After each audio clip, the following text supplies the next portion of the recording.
우리 모든 성도님들은 예수 그리스도를 믿어서 구원받았음을 믿고 계십니까?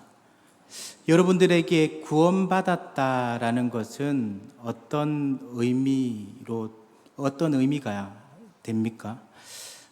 많은 이들은 구원받았다라고 하면 예수님께서 우리가 거할 처소를 미리 예비해 두셨다라고 이야기하듯 천국에 갈 수 있다.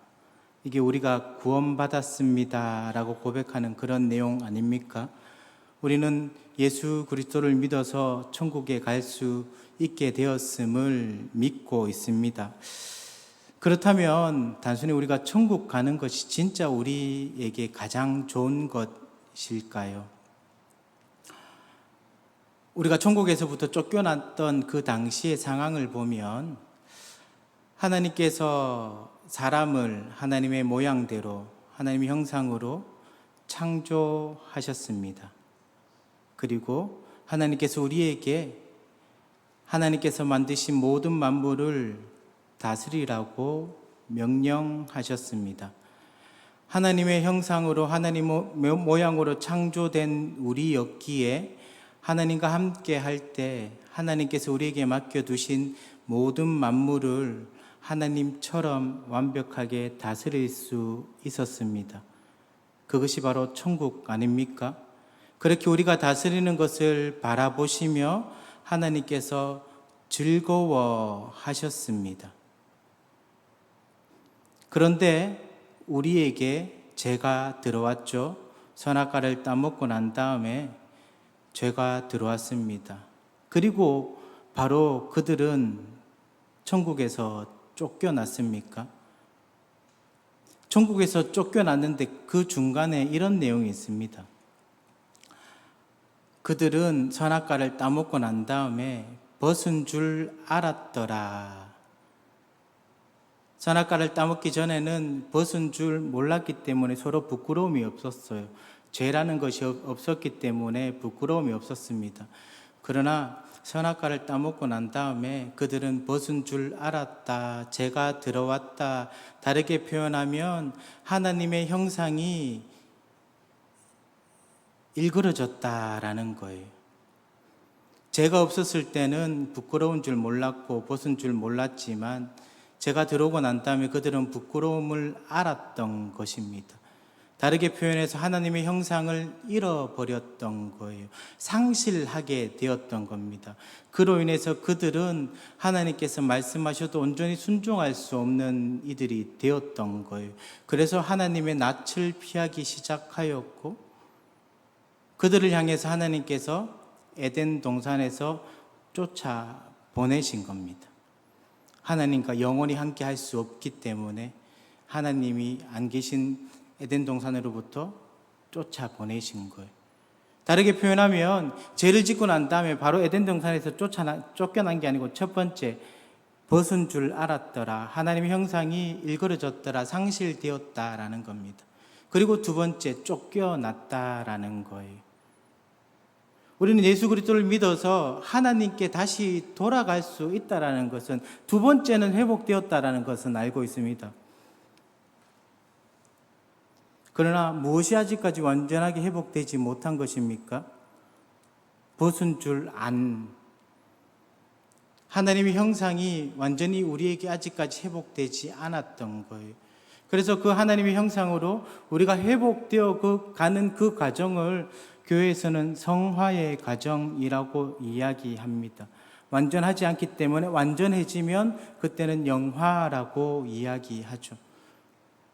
단순히 우리가 천국으로 다시 들어가는 것, 물론 이것도 우리에게 가장 큰 축복이지만 천국으로 다시 들어갔을 때 우리는 완전한 영화의 모습으로 준비되어 있어지는 것, 그게 진짜 우리에게 축복입니다. 지금 우리가 아직까지 죄가 있는 이 모습대로 천국 가면 우리를 통해서 천국은 다시 악한 땅이 되지 않겠습니까? 그래서 우리 성도들에게 진짜 중요한 것은 천국에 가는 것은 예수 그리스도를 믿어서 하나님께서 우리에게 믿음을 주셨기 때문에 천국 가는 것은 하나님께서 약속해 주셨습니다.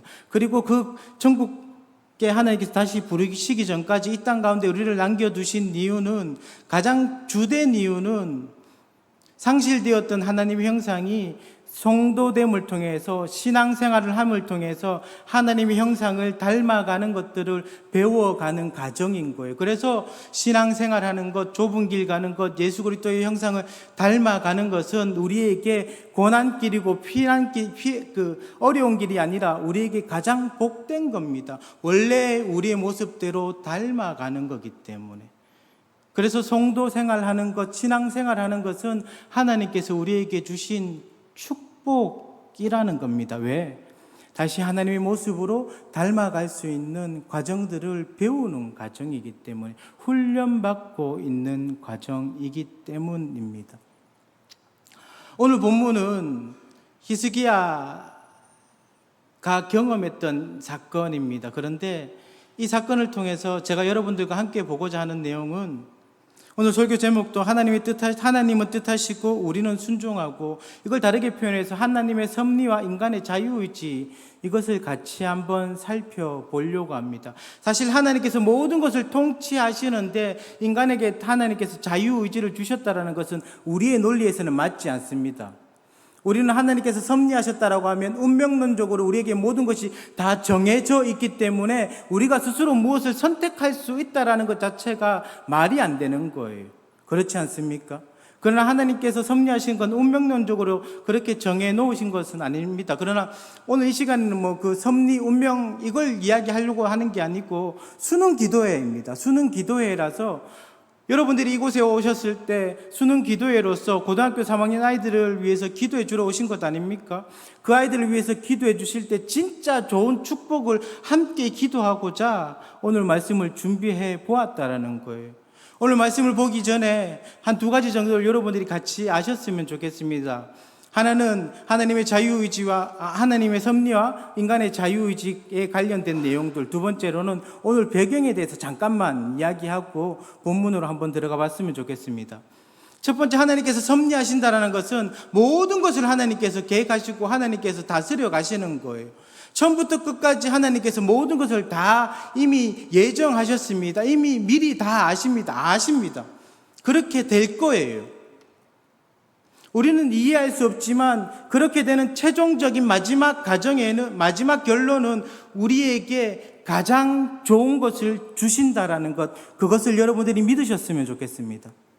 가장 좋은 것을 주시기 위해서 하나님께서 다스려가는 그 과정 가운데는 우리가 알 수 없는, 이해할 수 없는, 도대체 하나님께서 왜 이러시지 할 만한 그런 이해할 수 없는 일들이 진행되고 전개되어 가겠지만, 우리가 하나 믿어야 되는 것은 하나님께서 처음부터 끝까지 모든 것을 예정하셨고 다스리시는데 그 종국에는 우리에게 가장 좋은 것을 주신다라는 것.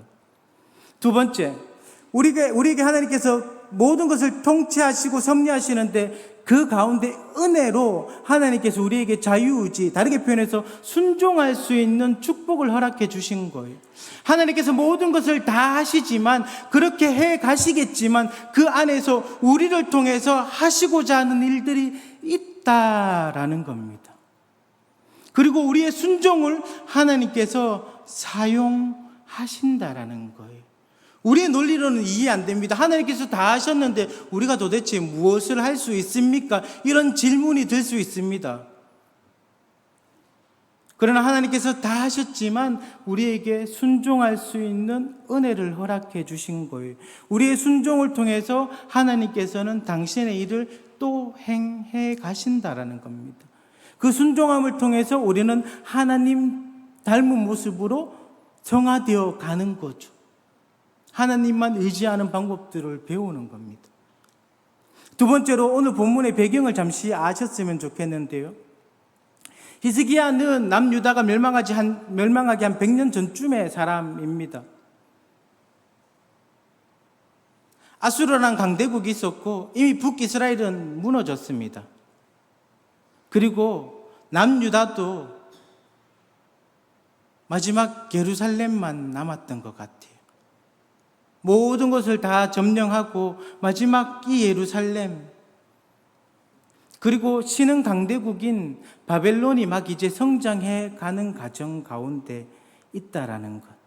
아수르가 멸망하면 바벨론이 다시 득세하게 될 거라는 것. 그 내용을 여러분들이 조금 아시고 오늘 본문을 조금 봤으면 좋겠습니다. 오늘 본문 24절을 보면 그때 히스기야가 병들어 죽게 되었으므로 여호와께 기도하며 여호와께서 그에게 대답하시고 또 이적을 보이셨으나, 아주 짧은 한 절이지만 오늘 이 내용에는 굉장히 많은 내용들이 함유되어 있습니다. 히스기야가 병들어 죽게 되었다 하는 이 내용 바로 직전에 역대하 32장 전반전에 보면 어떤 내용이 나오면 아수르 사네립 왕이 지금 남유다를 지금 포위하였습니다.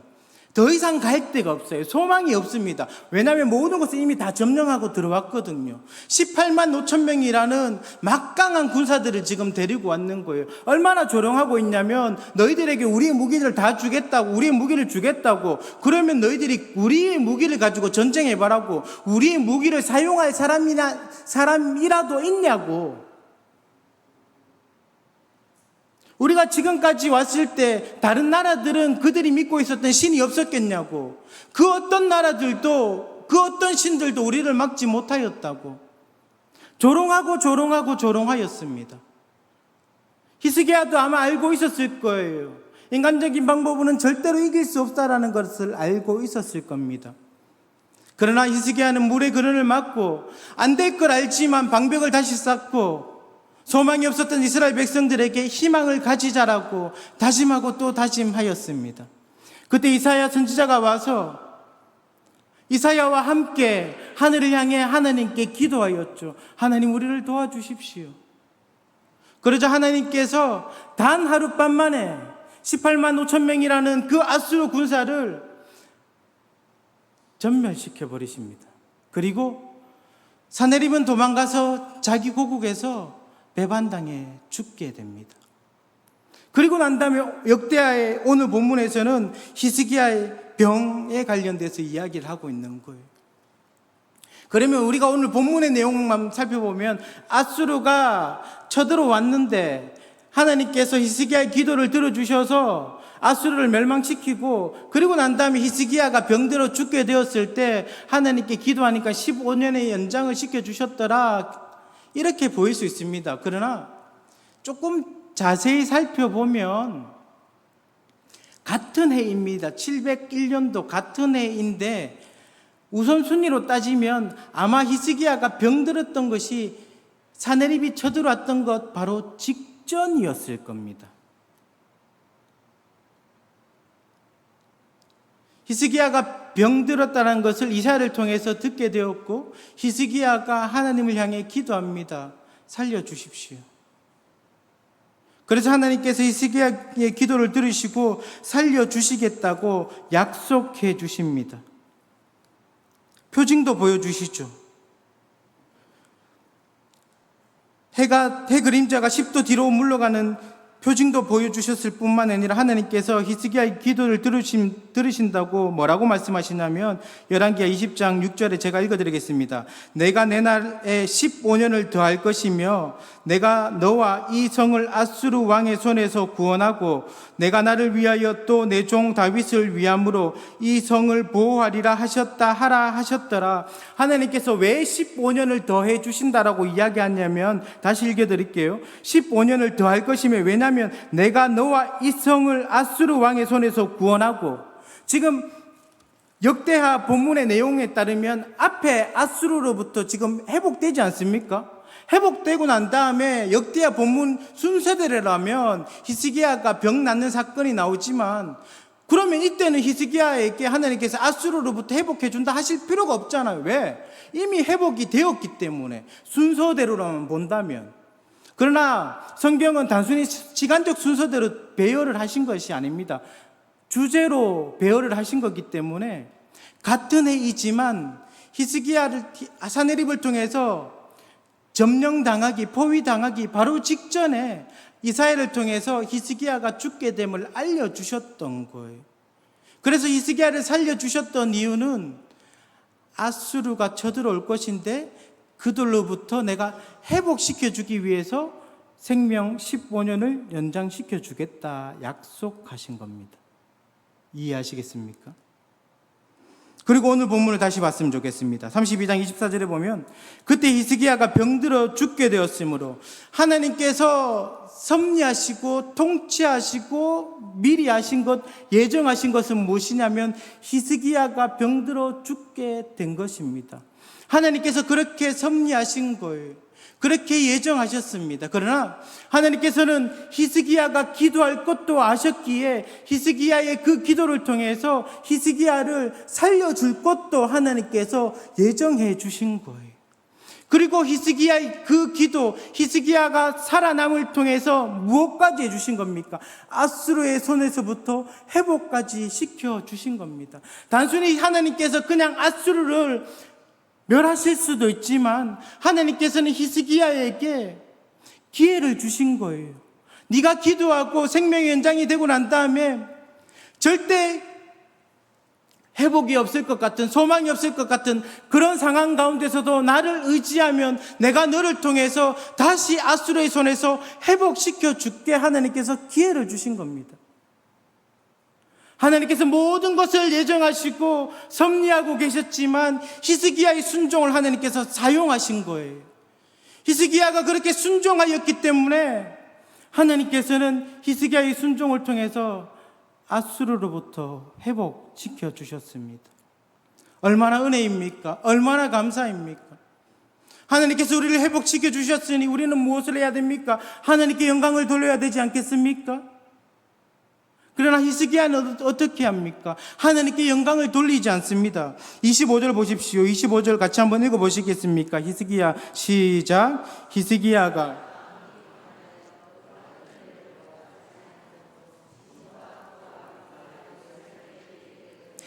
이것이 무엇이냐면 마음이 교만했다는 것은 하나님께서 히스기야의 생명을 살려주었다, 15년을 연장시켜 주었다는 이 소식을 듣고 난 다음에 이사야 39장하고 11기에 보면 신흥 강국인 바벨론이 히스기야에게 찾아옵니다.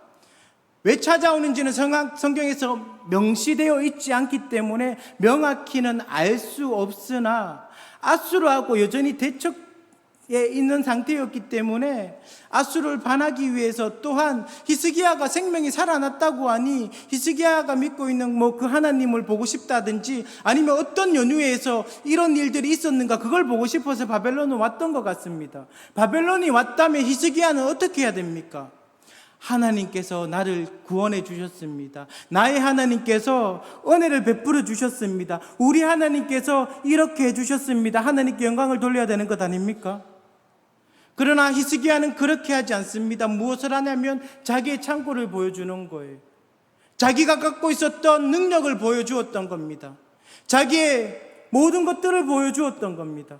바벨론이 와서 어떻게 해서 이런 일이 일어났냐라고 이야기했을 때 히스기야는 하나님께 영광을 돌려야 되지만 그렇게 하지 않았습니다. 자기의 영광을 올렸던 거죠. 그래서 이사야 39장을 통해서 이사야가 무엇이라고 이야기하냐면 당신의 그 교만 때문에 바벨론에게 멸망당하게 될 거라고 하나님께서 다시 섭리하십니다. 아수르로부터 하나님께서 회복시켜 주셨지만 히스기야의 교만 때문에 남유다는 바벨론에게 망하게 된 거예요. 물론 궁극적으로 하나님께서 미리 섭리하셨고 예정하셨지만 히스기야의 교만 때문에 하나님께서 그렇게 하신 겁니다. 그러나 거기서 끝나지 않았죠.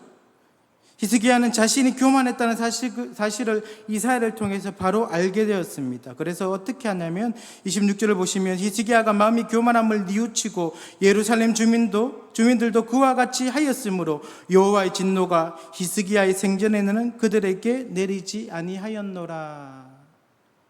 바로 회개하니까 하나님께서 히스기야의 순종을 다시 들어 쓰신 거예요. 그래서 히스기야 당대 때에는 하나님께서 그들을 치지 아니하셨습니다. 그 이후에 그 아들 왕 므낫세로부터 망하기 시작했던 거예요. 오늘 24절, 25절, 26절을 보면 하나님께서 섭리하시고 하나님께서 계획하시고 미리 예정하셨지만 하나님께서 그 예정하신 가운데, 섭리하신 가운데 하나님께서는 히스기야의 순종을 들어 사용하셨다라는 겁니다. 제가 왜 이 말씀을 오늘 준비했냐면 오늘은 수능 기도회입니다.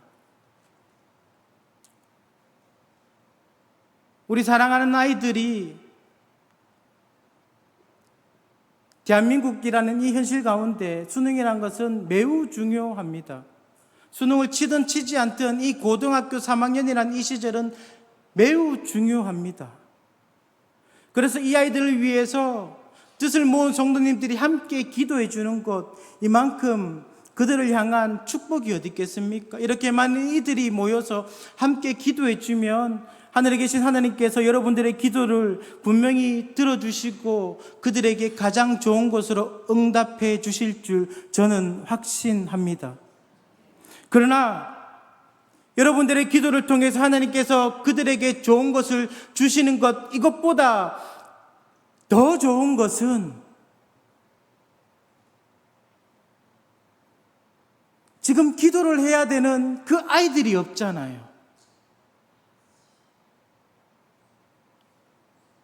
이 땅을 살아갈 때 그 아이들이 얼마나 좋은 대학교를 가느냐, 얼마나 좋은 데를 취직하느냐, 얼마나 풍성하고 좋은 것들을 많이 누리고 살아가느냐, 이것이 좋지 않다라고 이야기하는 게 아닙니다. 이것보다 이들에게 더 중요한 것은, 더 소중한 것은 예수 그리스도를 믿어서 천국을 보장받은 것보다 더 어쩌면 중요한 것은 지금 히스기야처럼 힘들고 어렵지만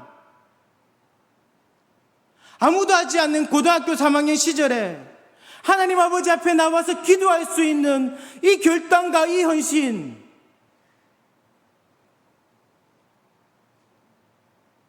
하나님께서 그들을 향한 계획하심이 있겠지만 하나님 아버지, 나에게 가장 소중한 것은 내가 지금 앉아서 공부하는 것보다 아무도 그렇게 하지 않더라도 나는 하나님께 나와서 기도하고 하나님께 예배드리고 다른 사람들과 다른 아이들과 다르게 살아가겠습니다. 그렇게 결단하는 것, 그것이 그들에게 더 축복된다라는 것을 저는 말씀드리고 싶다라는 겁니다. 그렇게 하지 아니하여도 하나님께서 궁극적으로 종래에는 그들에게 가장 좋은 것을 허락해 주실 거예요. 그러나 우리의 인생에 진짜 좋은 것은 무엇이냐면, 진짜 우리가 축복받는 것은 무엇이냐면 예비해 두신 천국에 그냥 딸랑 가는 게 중요한 게 아니고, 지금은 우리는 상실되었지 않습니까? 하나님이 살아계심을 여러분 믿으시지 않습니까? 하나님 분명히 살아계십니다. 하나님께서 살아계심에도 불구하고 왜 우리는 하나님만 향해서 결단하고 다짐하고 살아가고 있지 못합니까? 그게 우리의 부족한 것이고, 그게 우리의 소망 없음이고 희망 없음인 거예요. 성도에게 가장 복된 것은, 예수 그리스도 믿어 천국 가는 것은 우리가 할 수 있는 것이 아무것도 없습니다. 성령 하나님께서 우리에게 믿음을 주셔야지 그것은 가능합니다. 우리가 할 수 있는 것은 하나님께서 우리를 향한 미리 계획하심이 있음에도 불구하고 하나님께서 하나님 닮은 모습을 닮아가라고, 어렵지만 힘들지만 아무도 하지 않지만 그 가운데 결단하고 헌신하고 하나님께 순종하는 것, 그것을 하나님께서 우리에게 허락해 주셨다라는 겁니다. 그래서 우리의 인생 가운데 우리 다음 세대에게, 우리 모든 성도들에게 가장 축복된 것은, 우리가 할 수 있는 가장 축복된 행복은 힘들고 어렵지만 아무도 가지 않는 그 길, 하나님 앞에 나와서 결단하고 헌신하고 하나님만 의지하고 순종하며 살아가겠습니다. 그렇게 하는 것, 그게 우리에게 가장 복된 것일 겁니다. 말씀을 마무리하도록 하겠습니다. 내일 고등학교 3학년 아이들 혹은 대학을 준비하는 아이들이 수능 시험을 칠 것입니다. 오늘 그 아이들을 위해서 뜨겁게 기도해 주셨으면 좋겠습니다.